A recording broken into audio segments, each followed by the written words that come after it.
Estamos de volta e hoje para falar sobre um tema muito importante para as mulheres: hipertensão arterial e seus fatores de risco. Quem nos recebe é a cardiologista a doutora Juliana Soares. Doutora, muito obrigada por nos receber aqui na clínica. Seja muito bem-vinda ao nosso programa. Eu que agradeço o convite e a oportunidade de falar desse tema tão importante. Com certeza as mulheres hoje vão ficar atentas para ver essa entrevista, porque é uma entrevista realmente muito importante, né, que a gente vai estar com foco nas mulheres. Para começar, doutora, o que é exatamente a hipertensão arterial e por que ela é considerada a inimiga aí, né, silenciosa? Excelente. Então, a hipertensão é uma das doenças mais prevalentes, ou seja, uma das doenças mais frequentes na população. E o que ela é? A hipertensão, a pressão arterial, é a pressão que o sangue exerce nos nossos vasos sanguíneos. Então, imagina uma mangueira, por exemplo, a pressão da água na mangueira. A pressão do sangue no vaso é semelhante a isso, e isso é a hipertensão, tá? A hipertensão acontece quando os níveis dessa pressão do sangue nos vasos fica acima de valores de 140 a pressão alta e 90 a baixa. Seria o famoso 14 por 9. Então, quando está acima disso, nós consideramos hipertensão arterial. A pressão ideal seria abaixo de 120 por 80, abaixo de 12 por 8. E no valor entre 12 e 14 e 80 e 90 seria a pressão, a pré-hipertensão, tá? Por que ela é considerada uma doença silenciosa? Porque na grande maioria dos casos a hipertensão não dá sintomas, principalmente nos estágios iniciais. Então é muito comum que a pessoa tenha pressão alta durante anos e aí quando ela tem um sintoma, já é um quadro avançado, já tem uma disfunção, ou seja, essa pressão já promoveu alguma sequela no organismo e aí que a pessoa pode apresentar algum sintoma, Uhum. né? Pode apresentar dor no peito, dor de cabeça de uma forma muito súbita, tontura, zumbidos, mas nesses casos já tem a pressão aí, já fez o estrago, por isso ela é considerada uma condição silenciosa.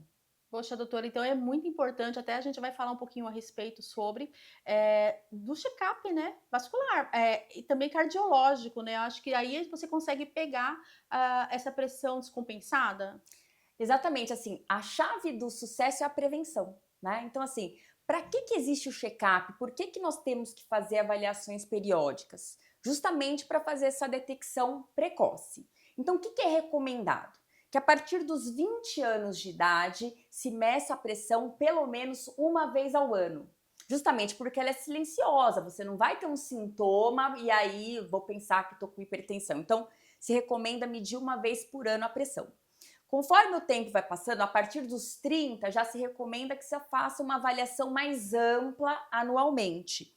E em situações especiais, por exemplo, nas mulheres, principalmente após os 40 anos, porque a partir daí a gente começa a aproximar da menopausa, essa avaliação deve ser frequente, anual e de uma forma mais rigorosa. Doutora, e há uma diferença que ela se apresenta realmente nas mulheres? Porque hoje nós estamos com esse foco, inclusive, para falar para as mulheres, e a gente tem realmente vários quesitos aí em cima das mulheres, né? Que Uhum. de repente já tem uma facilidade para essa mulher adquirir a hipertensão. Exatamente, assim, a hipertensão é uma das doenças mais frequentes na população geral, tá? O que acontece é que nas mulheres, principalmente após a menopausa, após os 50 anos, que é a idade média da menopausa na população, algumas têm antes, outras têm Uhum. depois, mas em média é isso. A hipertensão ela fica mais frequente quando comparada aos homens. É comum que os homens comecem a ter hipertensão mais cedo, tá? Mas quando chega nessa fase dos 50 anos, as mulheres igualam ou até ultrapassam os homens no número de casos de hipertensão. E é importante lembrar que a principal causa de morte nas mulheres é a doença cardiovascular, né? Ela supera inclusive câncer de mama e outras condições. E na doença cardiovascular, um dos principais fatores de risco para essa doença é a hipertensão. A hipertensão na mulher, então, ela fica mais frequente nessa faixa etária E é importante a gente lembrar que a menopausa ela é um evento dentro de um período maior que se chama climatério, que é o período que antecede a menopausa e que sucede a menopausa. Então, é muito comum que por volta dos 40 anos, muitos anos antes, às vezes antes da menopausa, a mulher já comece a ter pequenas alterações na pressão. Tudo isso acontece porque na menopausa a gente perde um hormônio que se chama estrogênio, e esse hormônio, ele melhora a elasticidade dos nossos vasos, então isso ajuda a controlar a pressão. Conforme a gente vai perdendo esse hormônio, as nossas artérias ficam mais rígidas e aí a nossa pressão começa a aumentar, tá? Então a pressão na mulher tende a ser diferente nos homens. E tem um outro dado que é muito importante. Um mesmo nível de pressão alta no homem, ele traz menos problemas do que na mulher. Então, além de tudo, nós somos mais sensíveis às alterações da pressão. Então, o que fazer, doutora? Que a doutora comentou, inclusive, que a partir dos 20 anos já é importante você fazer essa medição, estar atenta. Então, o que essa jovem, né, considerada jovem, 20 anos, pode fazer para já estar se prevenindo a partir dessa idade e chegar aí aos 40, 50 anos, né, com essa possibilidade muito reduzida? Excelente. Então, assim, como eu falei, prevenção é tudo. O que nós temos em mãos que todos podem fazer, todas as mulheres nós podemos fazer e devemos fazer para evitar a pressão alta? Primeiramente, ter um estilo de vida saudável. E o estilo de vida saudável tem como principais pilares uma alimentação adequada. Então, uma alimentação baseada em vegetais, fibras, gorduras boas, né? Então, azeite, evitar industrializados, evitar o excesso de sal, tá certo? Então isso é muito importante. Um outro ponto é a prática regular de atividade física. Nenhuma intervenção, não existe nenhum remédio que consegue promover mais benefícios para o organismo do que a prática regular de atividade física. E o que a gente considera prática regular? É aquela que é feita no mínimo 150 minutos por semana. Então, eu vou pegar esses 150 minutos, dividir em bloquinhos, por exemplo, de 30 minutos e fazer 5 vezes na semana. Já é o suficiente, doutora? Já é o suficiente para prevenir uma série de condições, melhorar outras situações. Então, assim, essa prática regular é fundamental. Qualquer atividade física. Aqui eu faço um ponto que a atividade aeróbica, então a caminhada, a corrida, dançar, elas são particularmente importantes no controle e na prevenção da hipertensão. Então a atividade aeróbica é fundamental para prevenir a hipertensão. Além disso, da alimentação saudável, da prática regular de atividade física, evitar o cigarro. Cigarro é muito maléfico e muito danoso, em especial para as mulheres, e diminuir ao máximo, evitar a ingestão de álcool. São cuidados que a gente já sabe, já ouve falar todos os dias, mas é muito importante ouvir de uma especialista, né, que está ali todos os dias dedicando o seu tempo a cuidados, principalmente com as mulheres, né, doutora? Sim, sim, com as mulheres. Doutora, de uma vez que é diagnosticado a hipertensão arterial, o que também pode ser feito em questão de tratamento? O tratamento é só cirúrgico ou existe uma forma de tratamento também através de remédios?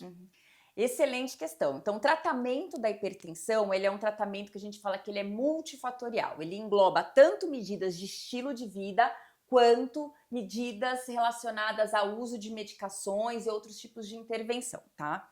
Então, para todas as pessoas que têm hipertensão, a hipertensão é uma doença crônica. O que significa isso? Que uma vez que você faz o diagnóstico, provavelmente você vai conviver com essa condição para o resto da sua vida, tá? E essas medidas elas vão atenuar esses valores da pressão. Então, tratamento para todo mundo engloba, primeira coisa, mudança de estilo de vida, alimentação, atividade física, evitar cigarro, evitar bebida, dormir bem, né? Devemos dormir idealmente entre 7 e 9 horas de sono por dia. O sono, a falta de sono é um fator que pode piorar os níveis de pressão. E, feito isso, existem situações que também é necessário o uso de medicação, tá? Na maioria dos casos, pode-se necessitar de medicação também. E aí existe uma série de medicamentos que podem atuar no controle da hipertensão. Mas o fundamental no tratamento é esse estilo de vida, associado à medicação. Ou seja, a hipertensão não tem cura, tem controle, né, doutora? De uma vez que você tem essa informação, então você tem que usar realmente dessa informação para você ter qualidade de vida e saber aí se pontuar e diminuir os riscos para que você tenha mais saúde e mais qualidade de vida. Exatamente, a gente tem que lutar pela qualidade de vida, porque esse é o principal fator de melhora de qualquer condição de saúde. Não é diferente com a hipertensão, que ainda é uma das principais causas de morte no nosso país. Doutora, existe uma tabela ideal para as fases da mulher? Porque existe tantas fases, né? Hum. Desde da juventude, da puberdade, depois tem a questão da mulher se tornar mãe, depois tem a questão da menopausa e outras tantas. Existe uma tabela ideal? Assim, o que existe, isso é excelente esse seu questionamento, porque nós mulheres passamos por diferentes fases. Então, assim, uma fase muito delicada da mulher em relação à pressão é a gestação.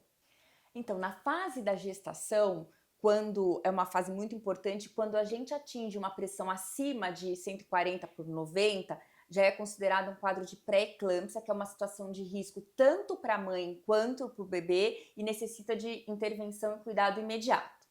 Quando nós nos aproximamos da menopausa, então alguns anos antes, a nossa pressão começa a subir lentamente. Então é importante um acompanhamento especial nessa fase, porque nessa fase que é comum nós sairmos do 120/80 e caminharmos rumo aos 140/90. E aí necessita de cuidado. Então, às vezes, antes de ter o diagnóstico de hipertensão, a gente já necessita de algumas intervenções. Perfeito, doutora. Doutora, muito obrigada por todas as suas informações aqui no nosso programa. Obrigada por explicar de uma forma tão clara aí para o nosso público e até o nosso próximo encontro. Mais uma vez, eu que agradeço. É o programa Saúde na TV, sempre com muita informação e responsabilidade para você. Conversei agora com a doutora Juliana Soares, cardiologista. Nós vamos marcar, inclusive, aqui o arroba dela. Você também pode acompanhar através das redes sociais.